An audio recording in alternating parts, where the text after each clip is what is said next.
What's up, everyone? We are back. Welcome to another episode of the Buckets and Banter podcast. My name is George Marshall, and I am your host, along with my co-host, Jeffrey Zandario Xavier Bendel III. Man, that was crazy. That's what you ended up coming up with. That's bizarre. I I'm thought so about going with Nefario for Dr. Nefario from Despicable Me, but it just wasn't rolling for me that time. I can send you a list of names if you need help. Please do. Please You're do. getting Common baby names in 2025, I guess would be the thing that I would need. Or names, period. But anyway, we're perfect. excited to be back with you guys. I know that it's been a long time. In seeing kind of the backtracking and looking at YouTube and the various various podcast platforms, seeing that it's been over a month since we've recorded. And I'll be honest, Jeff, like I don't think that that's necessarily a bad thing. I think that like once a month of this, just shooting the crap, for lack of a better word, like being able to let things transpire and take place, like you said, sometimes there's not always news. But now there is news and there's definitely stuff to talk about. Right. Yeah, I mean, we work in basketball, so season's upon us, getting closer. We're doing more. I think it was natural that we kind of had a little dead period there in the August, September area. And now we've had a lot of camps and we're back to it.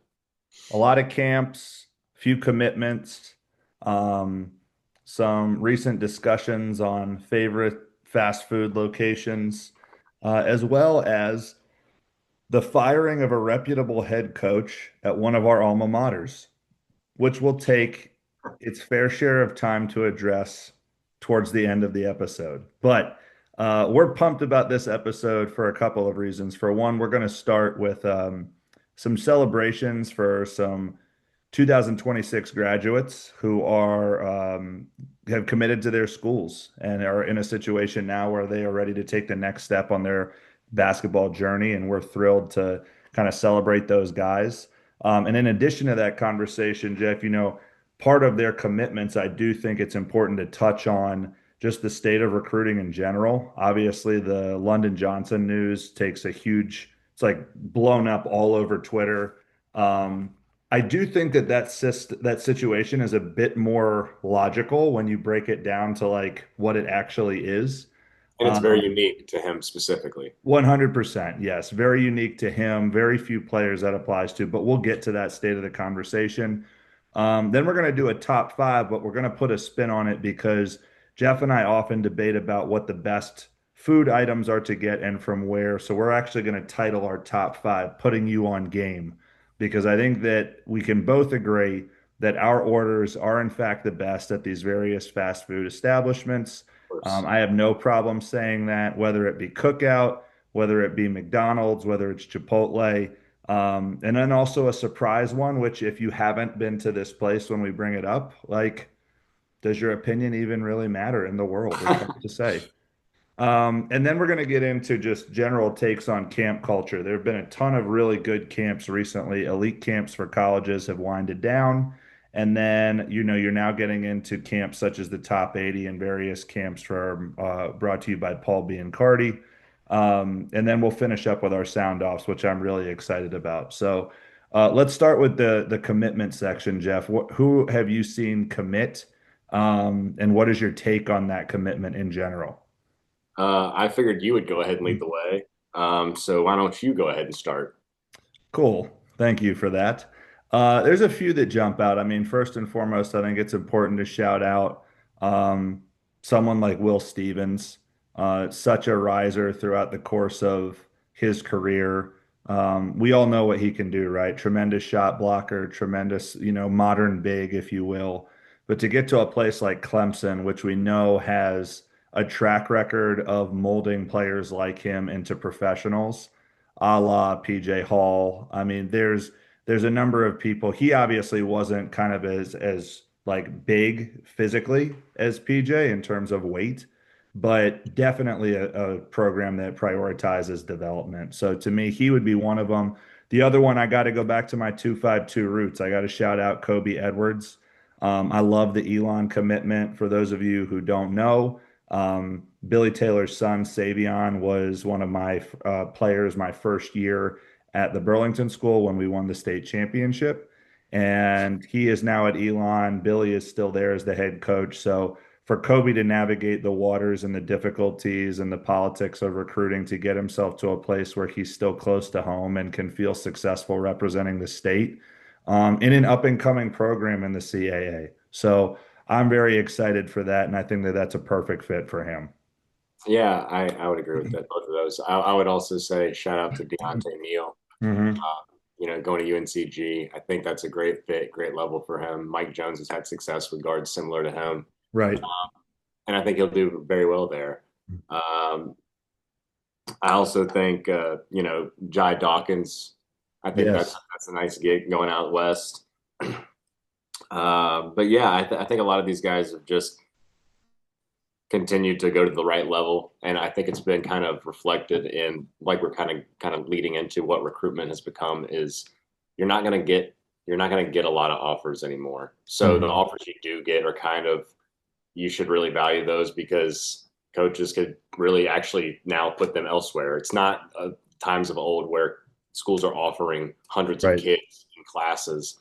Um, because they just have that luxury because high school kids just aren't, as we've stated several times, are like the least prioritized guys right now. So it's just cool to see a lot of these guys. I mean, even guys going committing D3. I saw like Nolan Erickson, Right. um, Yep. committing to what was I believe Hampton Sydney. So just guys like that, it's cool to see. It's going in their senior year already having it figured out and what they're going to do. Oh, absolutely. I actually texted a few members of the UNCG staff when Deontay committed and told them like that place is just going to be absolutely rocking in favor of him. Bringing the city out, I think will be really, really cool. Can't forget Antonio McCoy going to Western Carolina. Can't forget Zion Wells going to Lipscomb. I mean, these are great situations for these guys, and we're obviously really proud of them to represent the state at the high level that they have.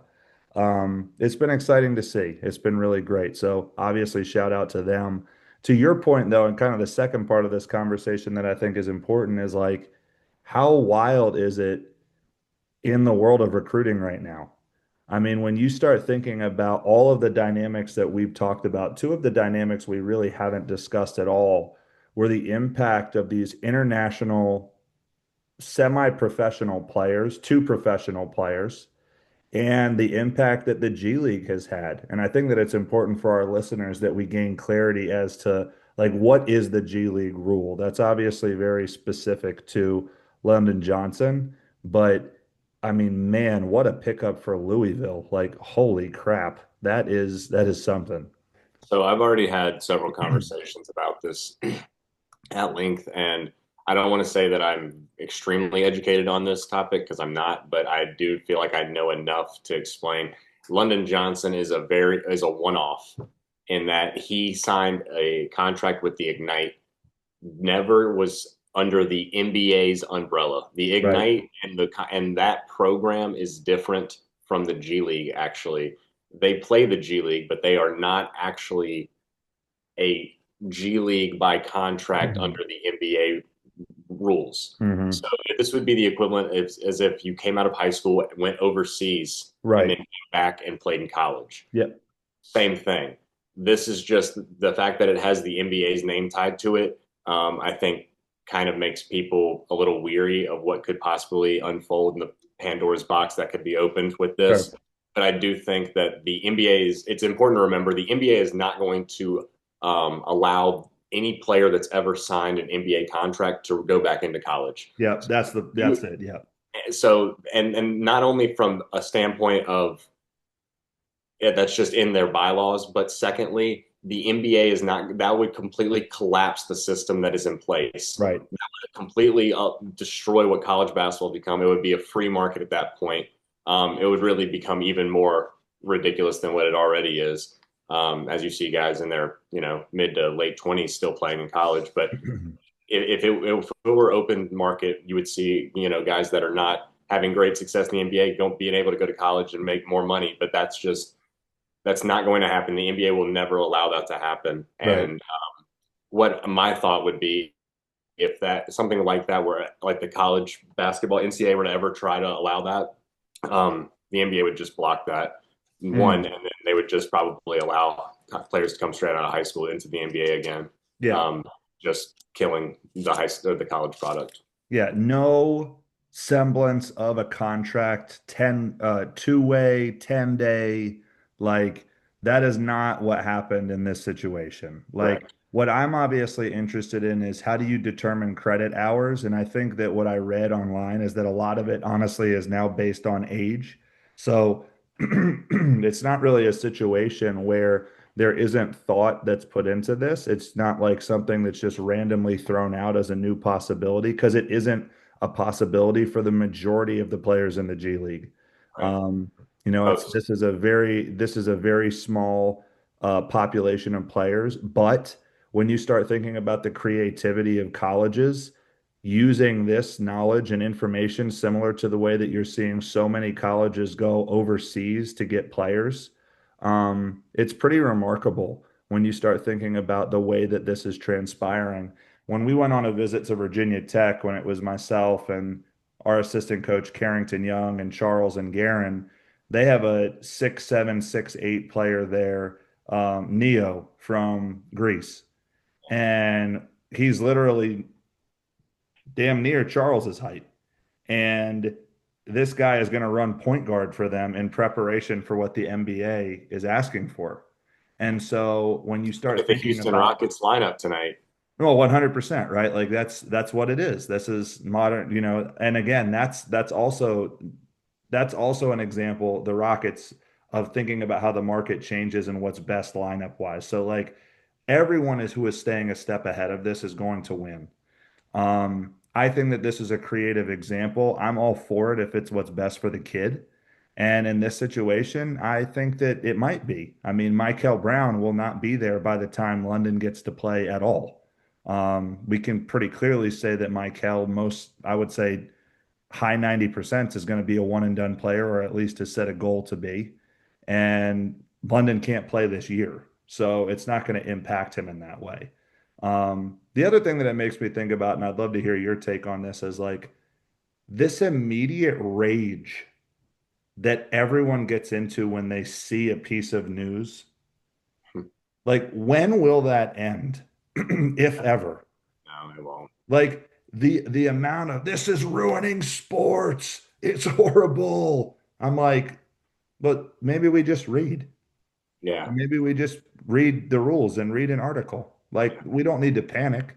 But Yeah. like, what is your take on that? Because I think that the outrage of this stuff is just kind of silly and trivial at this point.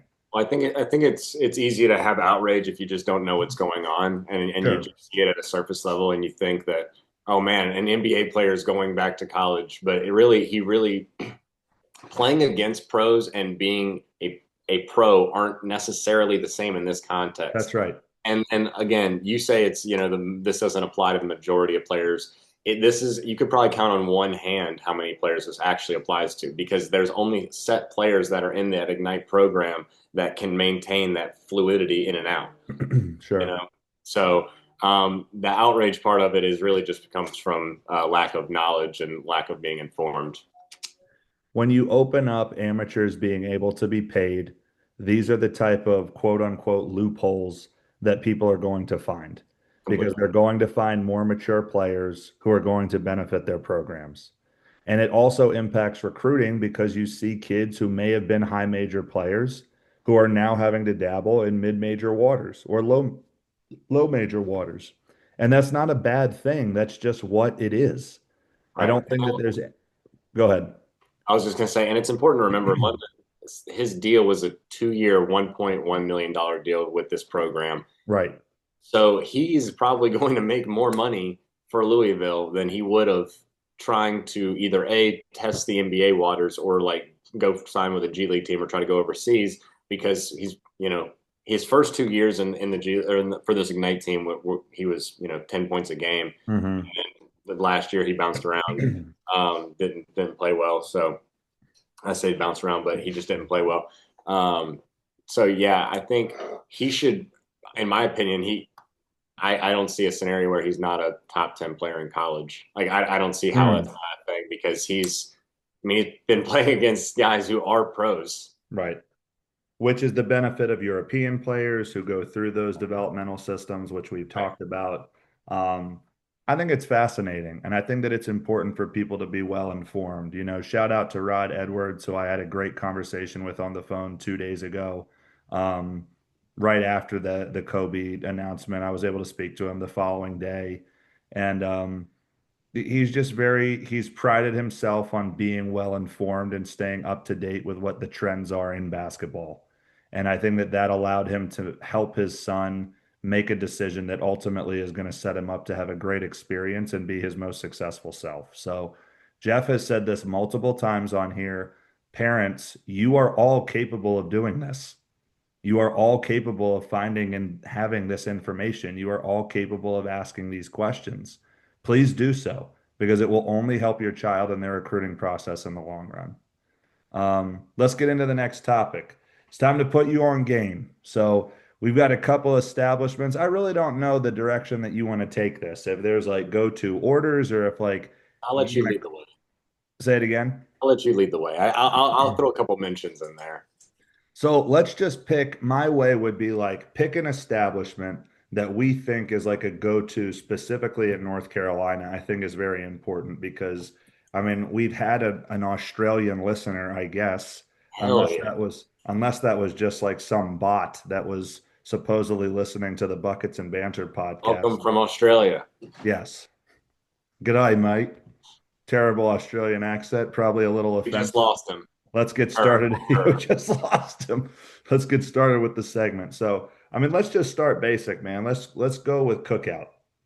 Like timeless classic to me, moving down to North Carolina after being away for so many years, getting down here in the fall of 2011, like it's hard to imagine and put into words how important Cookout is as a staple in this state. They have not changed their menu from that time.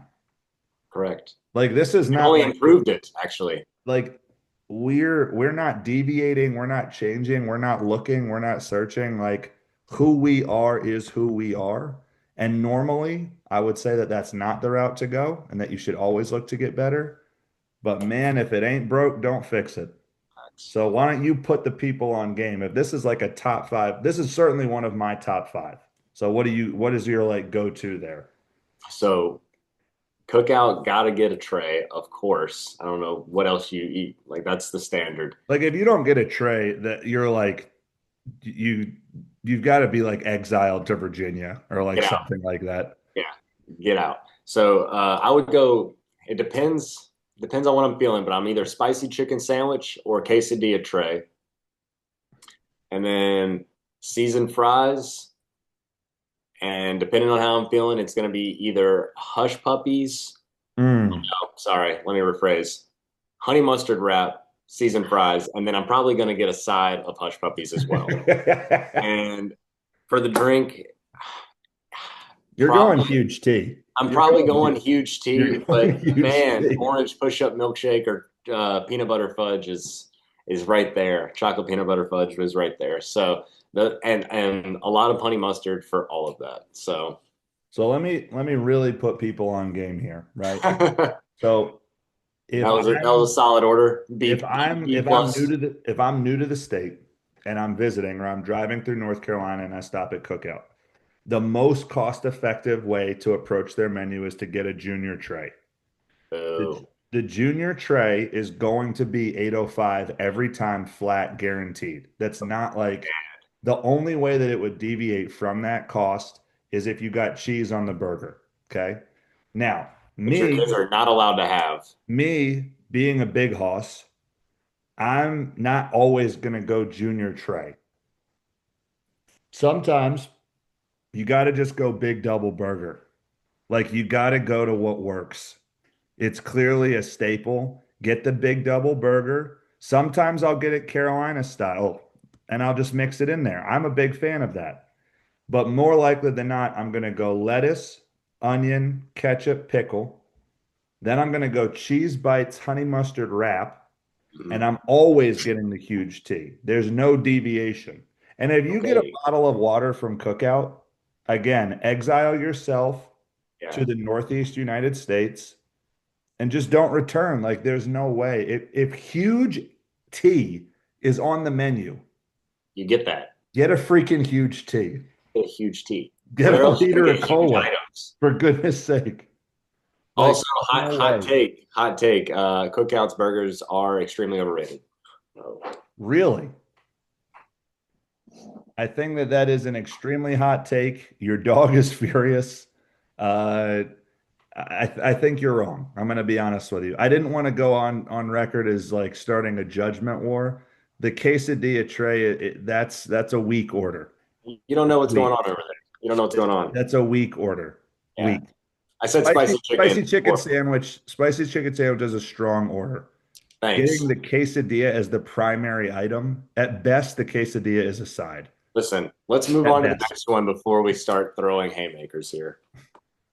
That was just a warm up. That was Yeah, that just a was. warm up. We're All just right. getting a little You excited. pick the next one. You pick the next one.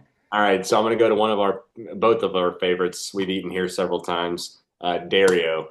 It is just an amazing all around place. What a great place. Man. I'll let you start with your order first, so I don't offend anybody. All right. I'm getting the monster burger, and I'm getting it either the same way as I get it at Cookout.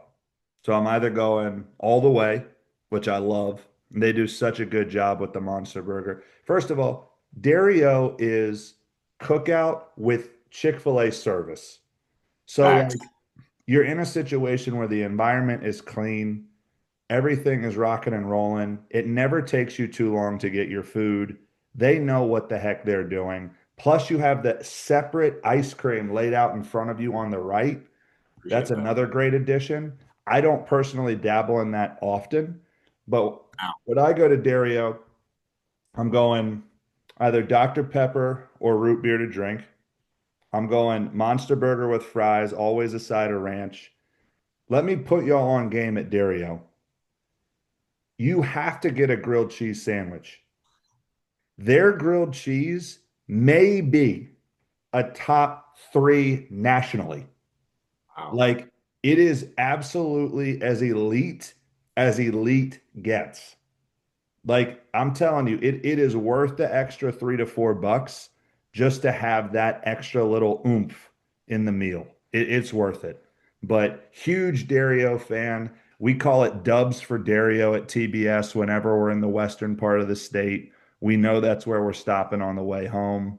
And it really is like it's a luxury in North Carolina, which I love. Yeah. Yeah. No, I used to live like 5 minutes from one, so I got real acquainted with it. Um, So I have like three different orders. I'm a different, like, what am I feeling? Am I going to go hot dogs because that's what they do, or do I go Mm. burger? But me personally, my number one favorite, and hear me out. I know it's a hot dog burger place. Hot take. I'm here for some hot takes. The chicken Slovaki is the best thing that they have there. It What? is I have unbelievable. never in my world. Listen, listen here. I couldn't have predicted you were going to say that in It is all of my so. guesses. I get the chicken Savaki. It comes with peppers and onions, tzatziki sauce on a pita. I get no tomatoes. It is so good. It is excellent, fresh. It makes me feel good. I don't feel heavy like I had a burger or some hot dogs. If I'm feeling real ambitious, I'll get cheese fries. But yes, fries, ranch, always a must. And chocolate hand dip milkshake. None of that soft Mm. serve nonsense. Get that out of here. And yeah, that's usually what I do. I will say before they changed their wing distributor, they had some of the best wings Wow. anywhere. Oh man, so good, so Their crispy. their their tenders are solid. Yeah, no, everything's good. You can't get Yes. anything bad there. The salads are good. You can't get anything bad there. And Everything's let good. me tell you this, that kitchen, they do not play. This is not an They're always busy. operation. They whip work. They are never going to have just one or two people back there. There are going to be 62 people back there ensuring that the product is perfect. And I'm here for it. I'm honestly only mad that you mentioned Dario's second because there's no way that anything we say after this will compare to what Dario is. Now, I don't know. I got another banger on my list. You may not have gone to this place, but I No. have one in store. So Let's you, go to like a more generic one then, like one that's more relatable to everyone, because we've named two very specific to the southeastern United States. Okay. then you go.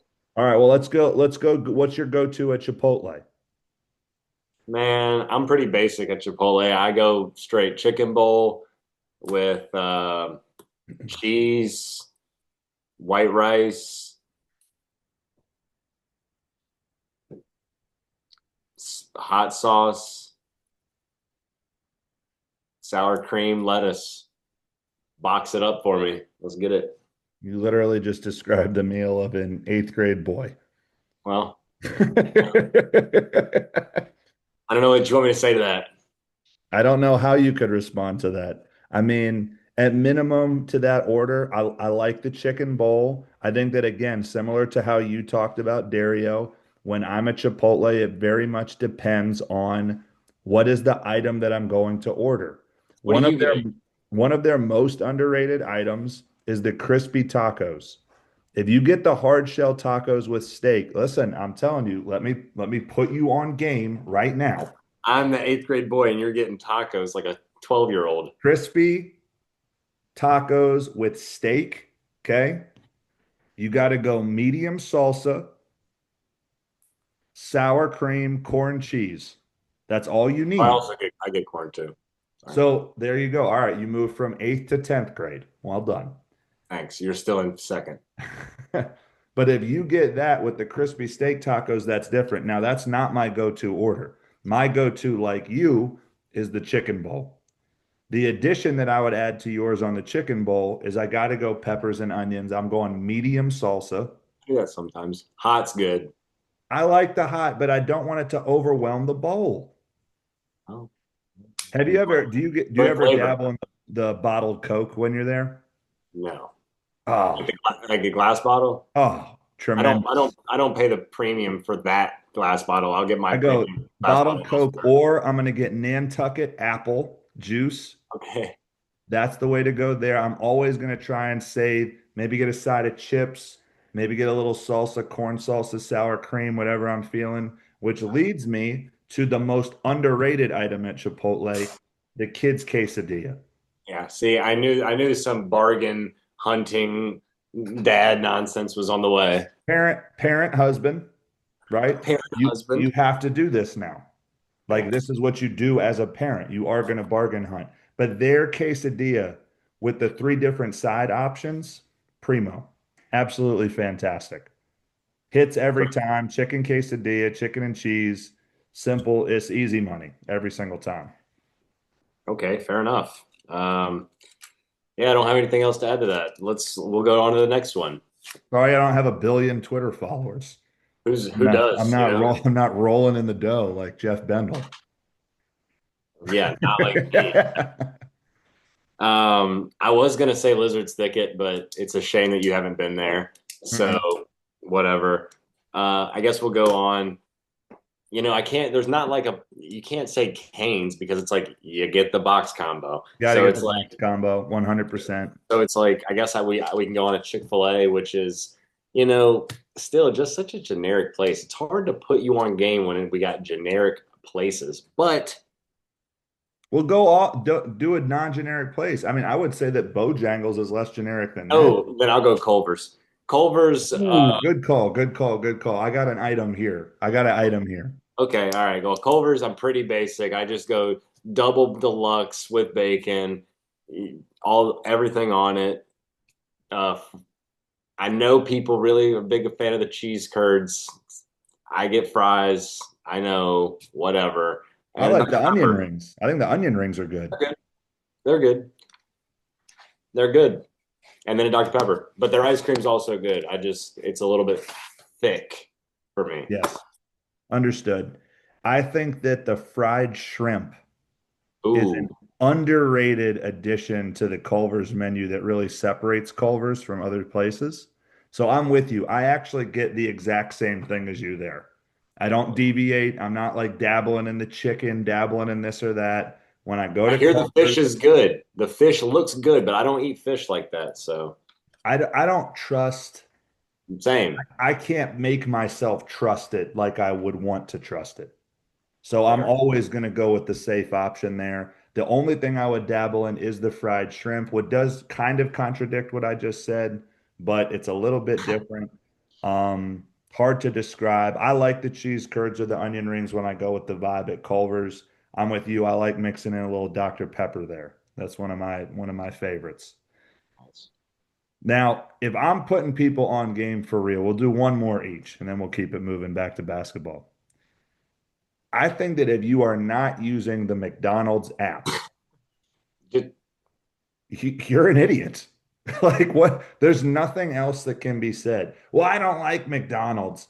Let me tell you something right now. I can get the following meal for $5. hear it. The following meal.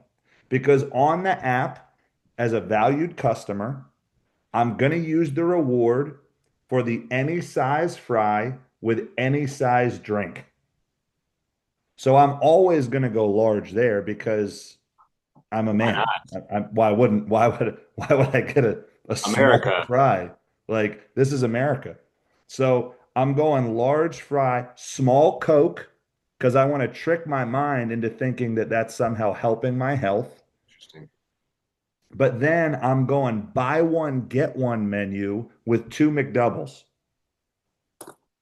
So I'm going two McDoubles, a large fry, and a small Coke. That's 550 plus tax. I'm paying six and some change. It's really impressive work by you. Let me put you on game. Like I do this for real. I eat for real. Hate to be that guy. I don't eat McDonald's anymore, but I do agree with your sentiment that if you don't use the McDonald's app, it, you what do you if you What's the are point? What if is you the are point? willing, yeah, don't eat McDonald's unless you use the app. Correct. If you go to McDonald's and you don't use the app, you are I don't even you have a sub 50 IQ. Fix your And let life. me tell you something. People give Angel Reese a ton of crap for the amount of missed layups she's had in her career. And let me tell you something. That pales in comparison to the failure of her having a $12 meal at McDonald's. We're not getting Who's that. who is buying That's not that? on the McDonald's app. That's a disservice to her. Like However, I will say, regardless of her meal, putting mac sauce on the McDouble, very underrated move. Add mac sauce. You can add mac sauce to anything. I used to do that all the time. Two McDoubles, add mac sauce. Let's get to it. I didn't know that you could do that. That's definitely a request that I'm going to start to Oh make. I yeah. think Now that's those burgers awesome. are going to be closer to $7 now, but it's worth it. Not if it's that. I don't want to I just want to say that it's six and under. I don't want it to be much different than that. All right. What's your last spot? So I wanted to say bonbon, but nobody knows what that is. I'm trying to put people on game on the low though. So Lizard's Thicket is a Columbia, South Carolina area place. Meat plus three, amazing. Fried chicken, mashed potatoes, collards, all that stuff. Mac and cheese, cornbread, Is sweet this a tea. chain? They have like several places, but it's only in South Carolina, as far as I Understood. know. Bon Bon, I don't know if there's a second place. There's one over here in like at a High Point, Sedgefield area. Hmm. Best wings ever, anywhere I've had. Interesting. Amazing. So, regardless of that, I will go Bojangles for this last one. I got a good one here. I got a good one here. You're probably gonna go something actual, dinner, lunch. Sure. You know, I'm gonna shout out Chris Sauce on this one. The Cajun filet biscuit, add egg and cheese. Mm. Crazy work, and it is well worth it. I'm a Every big, phase of the chicken. oh yeah, I'm a big Cajun filet biscuit guy. I'm a big bacon egg and cheese guy. Best of both worlds. Go ahead and give me some bow rounds with that, and I'll take I prefer Dr. Pepper, but they don't have it, so I'm gonna have to go with the thickest, sweetest tea of all time. Let me ask you this. Have you had the burrito? I have one time that was good. Really? Yes. I have been waiting to dabble. I have not been bold enough to dabble yet. Here's a go-to if you're trying to save some money. Okay. This is under $7. We can all agree that the cost of Supremes, based on the recent economic strife in the United States, has been an absolute failure of the United States economy.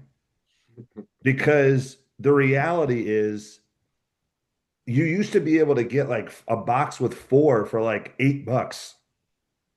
And this was not How long? not, excuse me, 60 years ago. This was like 6 years ago. You could do this.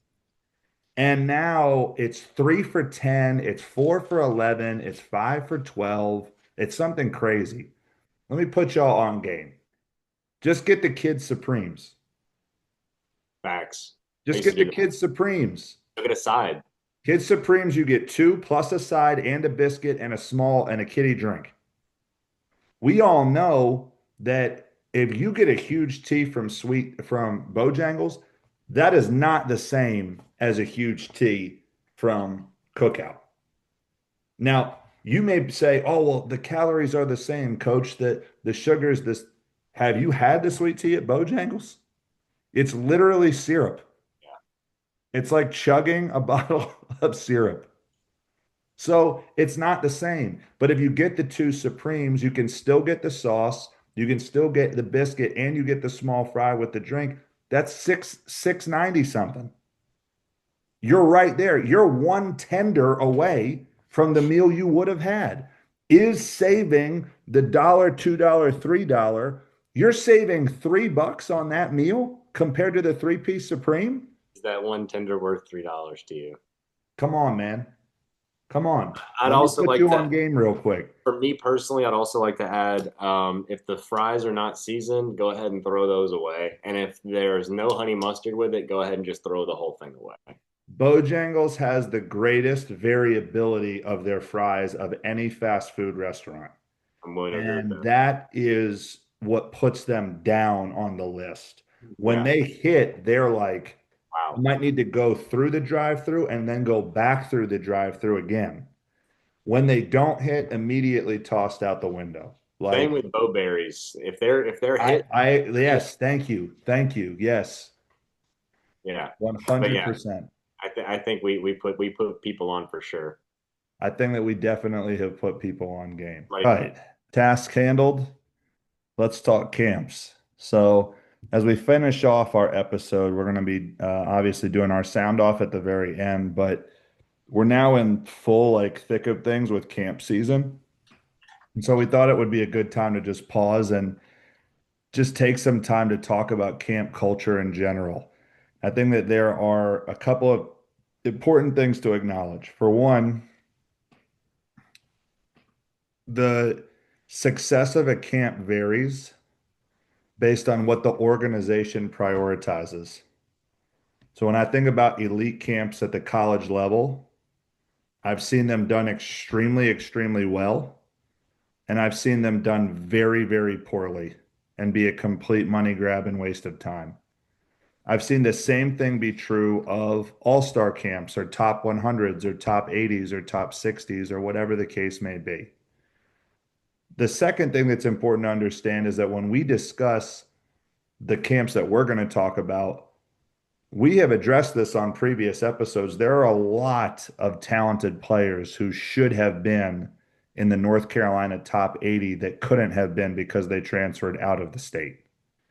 And in my estimation, based on what I saw, I actually did not think that that took away from the camp at all this year.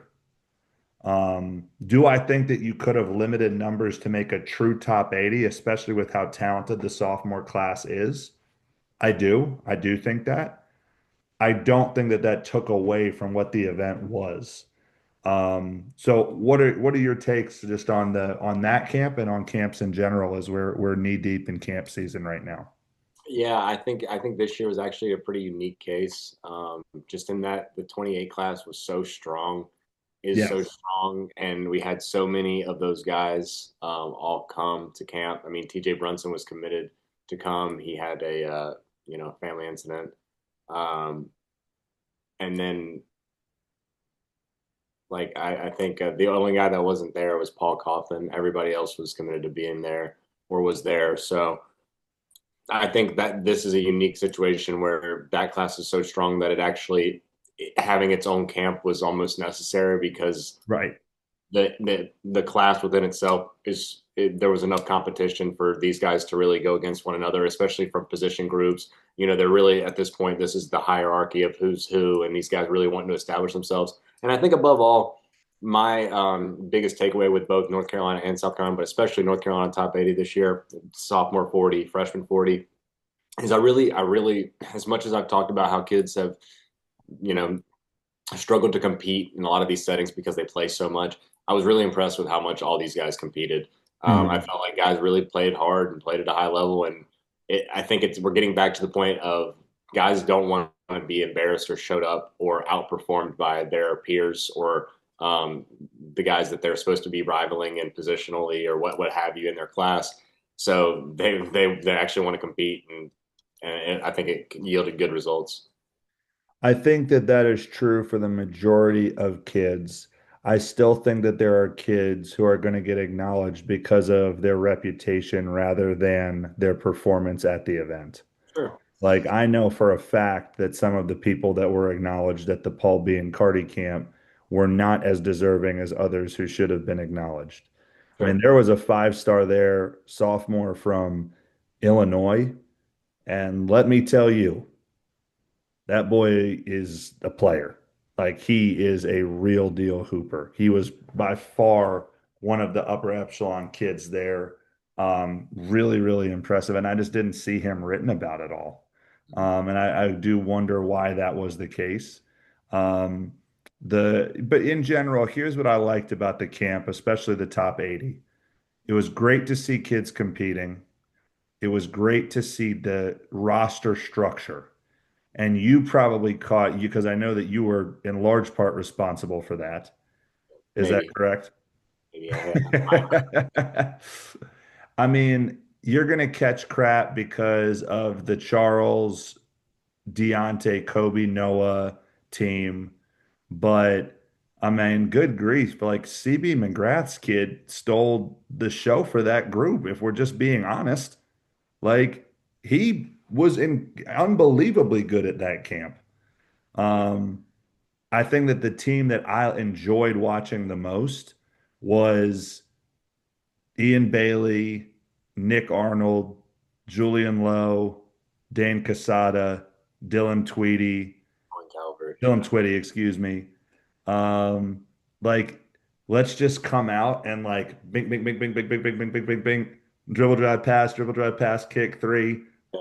like kick one corner, one extra wing, shot three, like just super fun. And to see Dylan just like really navigate the leadership of that team from the front court, very, very cool. Now, is every kid's experience going to be this like overwhelmingly positive thing? No, but that's not realistic in any camp setting, no matter where you go. Uh, Yeah. but I thought that both the two camps that have been most recent, the top 80 for you guys, and the Paul B. and Cardi camp both did an excellent job of bringing real top level dudes in and mixing in guys who were also very good players who competed at a really high level. Yeah, no, I agree. I mean, me personally, I was watching the freshmen, but as far as I saw, a lot of positive regards in talking about the actual top 80 itself. Just wanted to go over a few guys that were really good at freshman camp because that's who I was watching. Kate Sure. Cole obviously was the MVP. He dominated everybody in front of him. I coming into the camp, I was pretty sure that he would be physically dominant, but the skill set and the feel really stood out to me. Mhm. Guys like Jeremiah Thomas, Nick Cannon, Graydon West. Yeah. JT Williams, Aiden Thomas, Joey Giant, Jeremiah Murchison, Ant Gray, just a litany of dudes that were really, really good that stood out to me. I saw obviously Aaron Parker deserves a ton of praise for this performance with the sophomores. He was Let me impressive. shout out a few more players that I saw when I went and worked at the Paul Biancardi camp the following weekend. Andrew Jurgens, man, like right now he is putting stuff together, Yeah. and he was living on that rim Mhm. at the Biancardi camp. What he does. I didn't know it was like that. Yeah, that's what he does, man. I knew that he could get up and be athletic and was like a stretch four and this and that, but like when he gets to that left leg, it's over. Like he's putting somebody in the rim, one hand, two hand, whatever. Don't let Super him go impressive baseline. performance for him. The other person who I thought was great at the Biancardi camp was Makai Allen. I know that he's been kind of, and we've talked about him, like where does he stand in terms of what his skill set and his translatable skills will be? He shot the ball great. I thought he did an excellent job. Got And on that's the what team. and that's what it kind of comes down to with him. I mean, he's got all the tools. Right. He's got all the If tools. If he hits shots, he can go as far as he wants to go. I totally agree. Who was the point guard on Queens Grant? Preston. Scott, He was tremendous. love his Preston was absolute dog. So good, so like tough. he is going to find his way into a scholarship situation just because of the way that he plays. He plays the game the correct way. Very impressive player. He did an excellent job at the camp. Lincoln Vincent had an excellent camp, shot the ball well, was super competitive. I like guys that when you get into 4-on-4 and 5-on-5, don't want to come out of the game. They're not going to take, they're at minimum going to give you a super hard time before they come out of the game because they just love playing that much. I thought that he did a really, really good job as well. It was an awesome showing. I mean, there's a ton of kids from out of state who I just couldn't, I could put a face to the name, but I couldn't name them just off the top of my head like that. Um, but gosh, it was impressive. It's been a really good showing so far. Why do you think that camps get a bad rap? You know, I think it stems Because from, there is some crap out there, Jeff. but I think yes, absolutely. But I think a lot of that comes from the what you see on social media. I mean, I think the middle school hoops TV camp. I hate to give them a shout out directly, but like I think a lot of the gimmicky stuff and the viral videos that stem from that, where it's a lot of non-basketball related stuff and it's a Yeah, lot of just general silliness. Um, I think stuff like that kind of gives people a bad taste.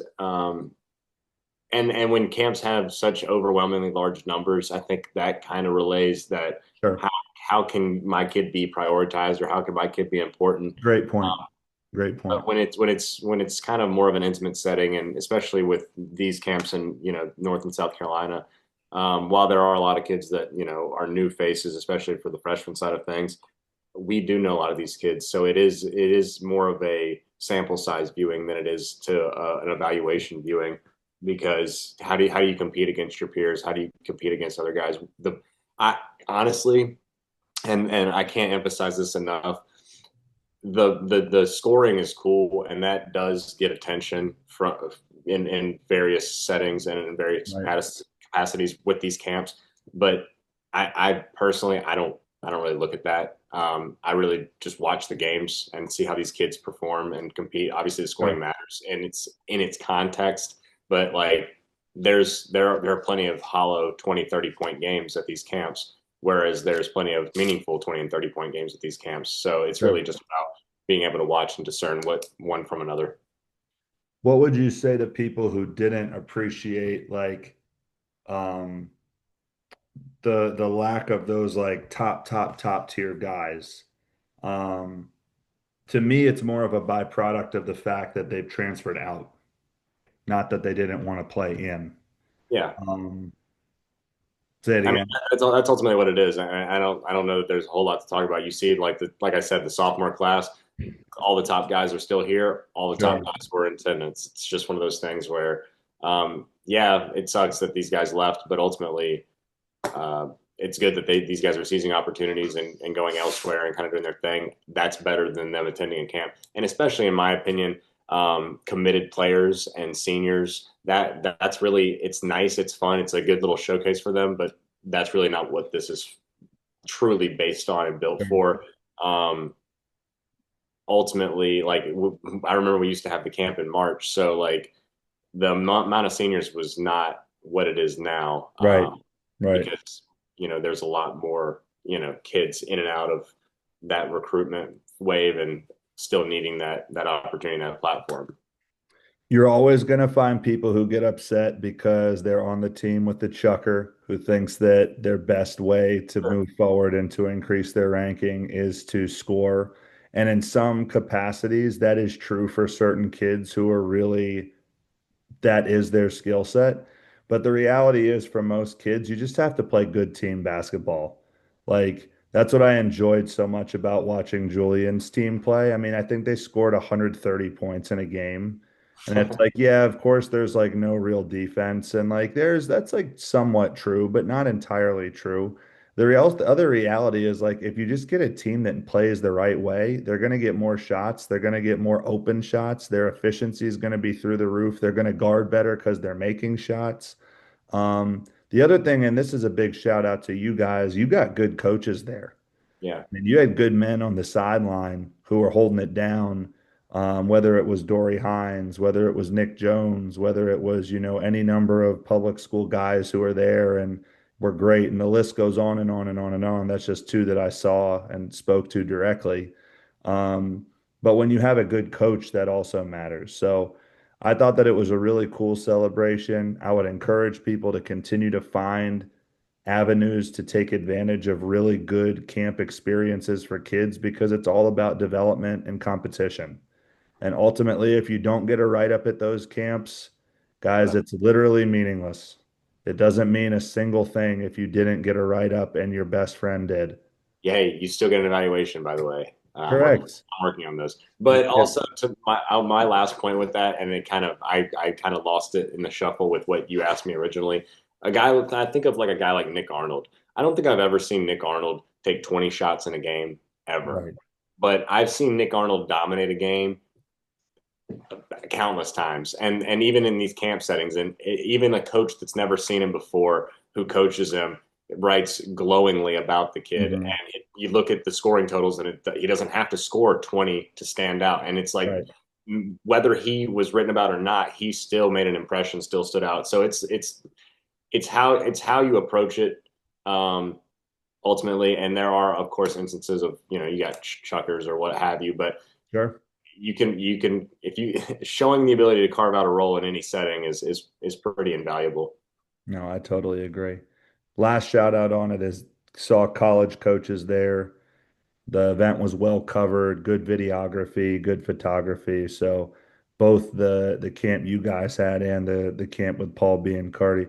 Junkyard Dog was there for at B and Cardi's camp because his son was a participant.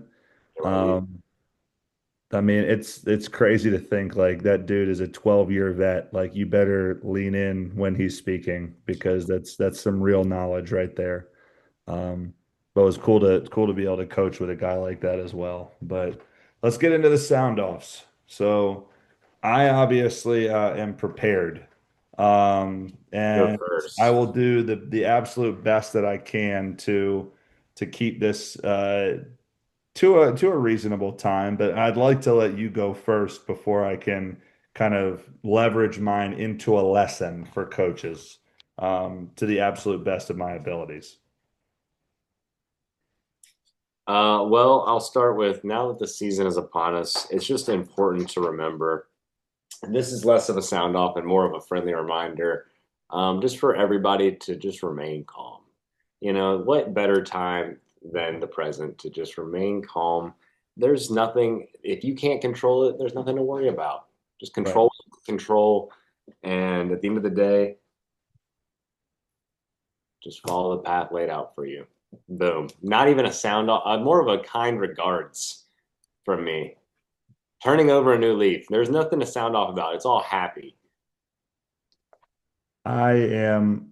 So what the listeners need to know is that Jeff was really directing that towards me because at every point in our season, I feel like he probably gets the brunt, him and Chris Sauce, of why Not at George all. is upset or why George is angry. Not at And all. listen, I'll tell you this much. This is the most positive I've ever been. Well, you should be. Well, like there's elements to that too, but it's like, the team is great, but it's just the way they're getting along, the system that we have in place, the strategic plan on what to implement and when so that it's not overwhelming. Um, it's been really good. And so thank you for your call out to me to say, George, just shut up and Listen, be if the calm. shoe fits, man, wear it. It was had zero direction towards you. No, I think that it's a great message to coaches, and I think it's a great message to players. Like And one parents. and parents, one foot in front of the other, enjoy the process. It's all going to be okay. So my sound off is about two things that are very, very important in the coaching profession. Oh boy. The first is accountability, most importantly, self-accountability. And the second is adaptability or malleability, your ability to change in an effort to better your team in whatever way is possible. Saying things like, I am who I am, or saying things that put you in a situation where you're not willing to change is simply unacceptable in this position unless you want things to pass you by. I think about Duke and recruiting a lot in this. Coach K used to say he was never in for one and done players, and he had to adjust with the times in order to make that happen. Um, the people who do those things quicker are always most successful. So I say all those things to bring up the following. As many of you guys know, I am a 2011 graduate of Penn State University. I have lived in the surrounding state college area of Pennsylvania for the majority of my adolescent life. Penn State holds a very close place and a very special place in my heart. And I am a huge Penn State football fan. So obviously, the recent events that have taken place with James Franklin have forced me to speak both as a fan and an alumni and not just a fellow coach in the coaching world because I am extremely disappointed in Coach Franklin. And this is someone who I advocated for. This is someone who, to my friends and to people in just various college football conversations, I would always say, this is the guy, this is the guy, this is the guy. And within the last few weeks, I can confidently say that I could not have been more wrong. It is important to know a few things. For one, James Franklin took over a program that had been taken over by Bill O'Brien. I can confidently say that Bill O'Brien saved Penn State football. And Yes. they had a roster of mostly walk-ons, few scholarship players. I have never seen a coach come from the NFL and be so immediately impactful in terms of his scheme and terminology to uplift a group that honestly had no bit. They had two winning seasons when he was there That's pretty without being able to play in a bowl game. It's unbelievable the things that he had to overcome. But if Bill O'Brien saved Penn State football, James Franklin truly took it into hyperdrive and took it into the 21st century. Here are some of the positives when you think about James Franklin, Jeff. okay. He had six 10-win seasons in 12 years. Five times they finished in the top five, with the highest being fifth, or excuse me, the top 10, with the highest being fifth. He has a Big Ten championship in 2016. He has one college football playoff appearance, which was 2024-25 season. He clearly was able to bring them through this kind of drudge of getting back into bowl eligibility. The first 2 years there were just so challenging for him, and people had to, think, is this the guy? Is this the guy? Is this, and this? And then they get to 2016 and they have this miraculous win versus Ohio State on the block field goal, which I was in attendance for. I have hilarious stories about that that are not appropriate for this podcast. I will be happy to share them at a different time. Uh, and then they win the Big Ten championship by beating number six Wisconsin 38-31 in an epic comeback game before losing ultimately to USC in the Rose Bowl. Here's the problem, though. James Franklin was great at being really good and never great. He was great at being really good For and me, never great. And when I hear alumni and I hear Todd McShay and I hear other people talk about how he was a master of narrative control, and then I see him go on College Game Day, the week that he was fired, and I see him say nothing about it was my bad that it happened. That's self-accountability. No mention of this. To instead say the line, I was surprised that it happened. Surprised? This is where I have a problem, right? You can look at the history of Alabama, the history of Ohio State, the history of all these schools and their great runs and this, that, and the third. He did not take us to that level. And for him to sit there and not take accountability when the following is true, he was throughout his career 4-21 in top 10 matchups against a top 10 opponent. I believe that you mentioned to me on the phone that that may be the lowest or one of the lowest ever. mm-hmm. In addition to that, since 2016, he only has two. So he had two that season, Ohio State, Wisconsin, and since that time, he has only had two. Here's where it's bad, though. Zero of those wins were against Big Ten opponents. Nice. Zero. The two wins during that time were against number seven Utah in the Rose Bowl and against Boise State last year in the college football playoff. Simply put, James Franklin was never great. He was never going to get Penn State to that level. But the problem that I have with all of this was this freaking pity party on College Game Day, this woe is me nonsense.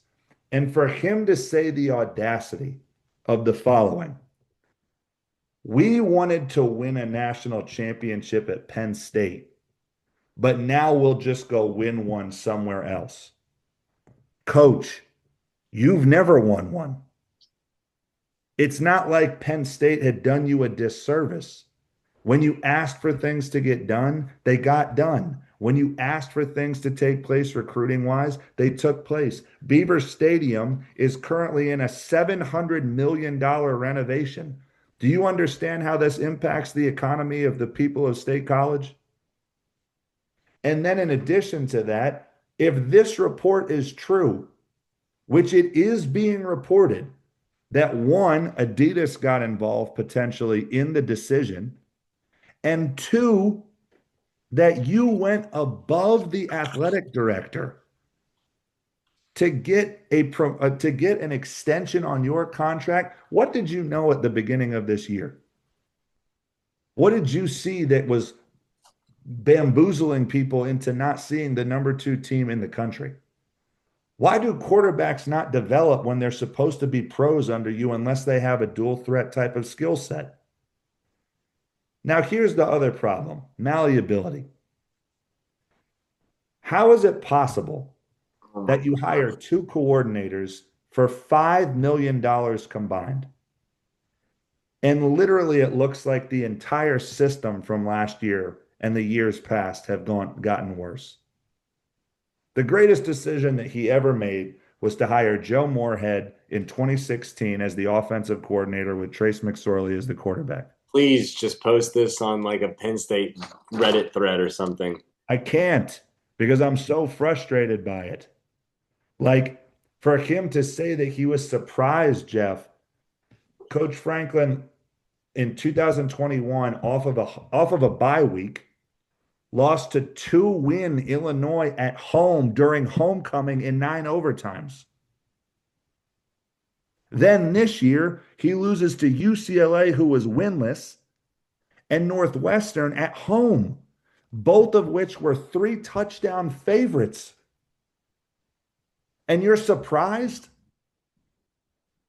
What are we talking about?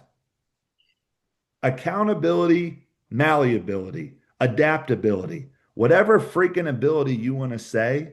This was a crash and burn by him, which is absolutely ridiculous. And to all the people who are hating, saying, well, who does Penn State think they are to fire him and do this, that, and the third?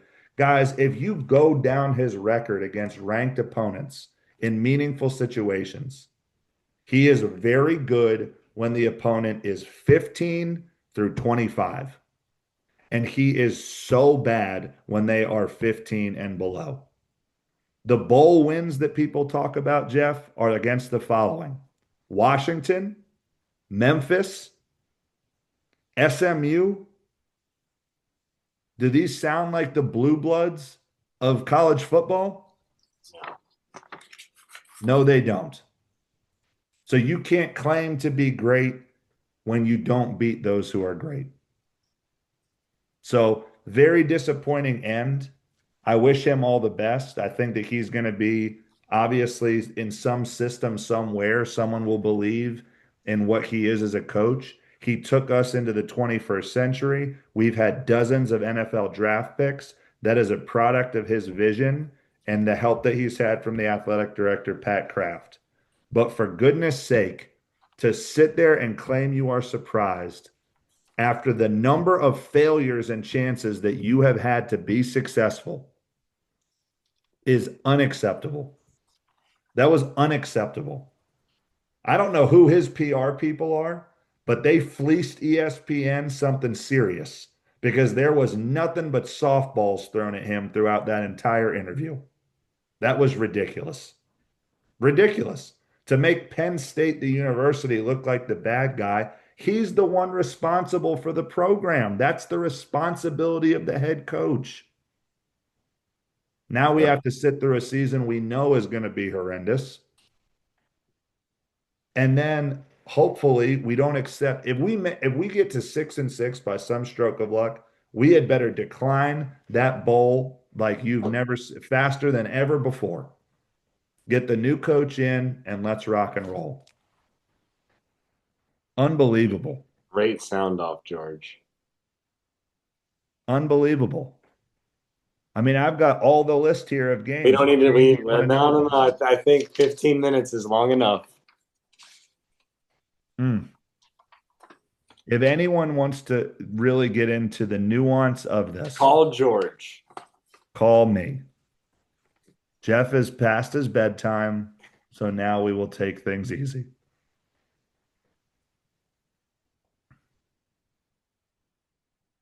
Ready to log off? Is that what the symbol is for that? What else is there to say? I don't care about Penn State. Be accountable. I agree with that.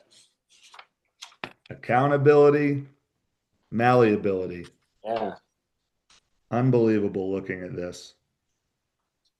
All right. Well, while George is completely zoned out, appreciate you guys tuning in to Buckets and Banter. Back after our hiatus, and we'll see when we have something new to talk about. But clearly, George is out of it right now, so that's all for us. I think that the last thing that I'll say, which is not related to Penn State, is that the topics that could come up and the topic potential is very exciting because you start to think about beginning of season excitement for all sports. NBA starts tonight, which is super dope. I'm sure that Jeff has put many dollars on FanDuel or Prize Picks or whatever the hell he uses.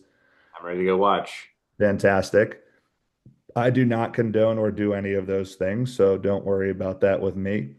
You should have been able to tell that when I told you to buy a kid's meal from Bojangles. Outside of that, we've got high school basketball starting up next week with practices. We've got college basketball starting up very soon. There's a lot of exciting topics. If you guys think of anything or you want us to discuss anything, by all means, please reach out to us. We appreciate those of you who listen, and we hope that you tune in next time.